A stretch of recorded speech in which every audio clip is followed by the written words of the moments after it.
కానీ మీరు మా వాళ్ళని పిలిచి మళ్ళీ మా మీద బోర్జల్లి అంటే డిఫరెంట్ రాజకీయం చేస్తున్నారు కదా, అందుకని మేము కూడా డిఫరెంట్గా చూపించాలని చెప్పి ఈ సందర్భంగా మిమ్మల్ని అందరినీ ఆహ్వానించి మీ తరఫున ప్రజల్లోకి తీసుకెళ్లాలని అనుకున్నా. ఎట్టి పరిస్థితుల్లో మీరు ఇలాంటి సంస్కృతిని ప్రోత్సహించొద్దు. దయచేసి ఒకటే గుర్తుపెట్టుకోండి, రాజకీయాన్ని రాజకీయంగా చేయండి. బంధుత్వం మీరుంటే తీసుకోండి.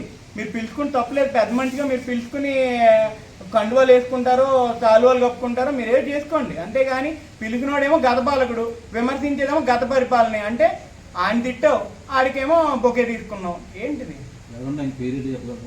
ఏదండి? అదేనండి, గత పాలకులు ఎవరున్నారు? ఆ సరాజీ గారే. ఆ సరాజీ గారు సొసైటీ ప్రెసిడెంట్ ఆయనగా చేశాడు. ఆయన చెప్పిన వాళ్ళే సొసైటీ ప్రెసిడెంట్గా ఉన్నారు. ఈరోజు ఆయన కర్మగారు మా పార్టీ నాయకుడు. ఆయన వెళ్ళినప్పుడు మరి వాళ్ళకి కూడా తెలియాలి కదా. ఇప్పుడు ఆయన ఎవరిని విమర్శించాడు కేశవరావు? గత పరిపాలన నేను చేయలేదు కదా సొసైటీ ప్రెసిడెంట్. నా పక్కన కూర్చొని నాకు దళితుడు చేయలేదుగా, నా పక్కన కూర్చొని కాపు సామాజిక వర్గం చేయలేదుగా. చేసింది ఆయనే వెళ్ళి మళ్ళీ బొకేలు ఇచ్చాడు. అంటే ఎవరిని తిట్టావు? పిలిచి తిట్టావాడిని.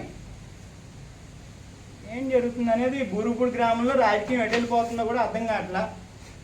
దయచేసి ఒకటే గుర్తుపెట్టుకోండి, సొసైటీ వ్యవస్థని ఖచ్చితంగా కంప్యూటరీకరణ చేసి మీ అవినీతికి 2014 నుంచి 19 వరకు సొసైటీలో డీసీసీబీ చైర్మన్గా ఉన్నటువంటి అప్పటి క్రీస్తుశేషులు వరకుల రాజా గారి స్కామ్ బయటపడింది తప్ప అప్పటి నుంచి ఇప్పటి వరకు డీసీసీబీలో ఒక స్కామ్ కూడా బయటికి రాలా. మీకు చిత్తశుద్ధి ఉంటే తీయండి. మా పెద్ద ఆయన ఉన్నారు ఆకులేరాజు గారు, ఏమైనా చేశారా? తీయండి బయటికి. మీరు 14 నుంచి 19 దాకా తెలుగుదేశం ప్రభుత్వంలో ఒక్క సొసైటీలో ఎన్ని కోట్ల అవినీతి జరిగింది మనందరం చూడలేదా? అంటే మీరు చేసేదేమో రంకేశాలని అందరి మీద బురద జల్లుతారా? సొసైటీలు మీరు గాడిని పెట్టేశారా? అంటే 70 ఏళ్ళు వయసు వచ్చేసి పని చేసుకుంటే పెద్ద మనిషా? పని చేసుకున్న వాళ్ళందరికీ సొసైటీ ప్రెసిడెంట్లు ఇచ్చేస్తారా? చూసుకుందాం. ఎలక్షన్ పెట్టండి. ఎలక్షన్ పెడితే ఎవరేంటో, సొసైటీ ఎవరి తరపున నిలబడద్దో, రైతులు ఎవరి తరపున నిలబడతారో చూసుకుందాం. అంతేగాని ఎవడో పాపం జనసేన కార్యకర్తల కష్టాల మీద మీరు గెలిచి మీరు ఆ పదవి దొబ్బి ఈరోజు ఏదో పెద్ద మేము సాధించామని దానికి మళ్ళీ 500 మందికి భోజనాలు లేదు, 200 మంది కూడా తినలా. సరే అవన్నీ మీ కర్మ, మీరేం చేసుకుంటారో మీరు చేసుకోండి. కానీ సరే, రైతు ఒకటే కోరుకుంటా ఉన్నాం, ప్రభుత్వాన్ని ఎట్టి పరిస్థితుల్లో కూడా యూరియాని అందించకపోతే రైతులందరూ రోడ్లు ఎక్కుతాం. మీరు మనిషికి 2 బస్తాలు అంటే మనిషికి 5 ఎకరాలు ఉన్నవాడిని ఏం చేయమంటారు? 5 ఎకరాలకి 2 బస్తాలు యూరియా సరిపోద్దా? దయచేసి గౌరవ శాసనసభ్యులు దాని మీద దృష్టి పెట్టాలి. ప్రభుత్వం ఎట్టి పరిస్థితుల్లో కూడా యూరియాను అందించడంలో ముందుకు వచ్చి రైతుల్ని బ్రతికించమని, ఆ శ్రీరంగపట్నం లాగా మిగిలిన ఊర్లో కూడా రైతులు రోడ్డు ఎక్కకుండా చూడాల్సిన బాధ్యత తీసుకోమని ఈ సందర్భంగా కోరుకుంటూ సెలవు తీసుకుంటున్నాం. కూటమి ప్రభుత్వం 15 సంవత్సరాల పాటు అధికారంలో ఉంటుంది. నెక్స్ట్ జగన్మోహన్ రెడ్డి గారు సెంట్రల్ జైలుకి వెళ్ళే అవకాశాలు ఉన్నాయి. 2029లో కూడా మా ప్రభుత్వం అధికారంలో వస్తుంటారు. దాని మీద మీ స్పందన?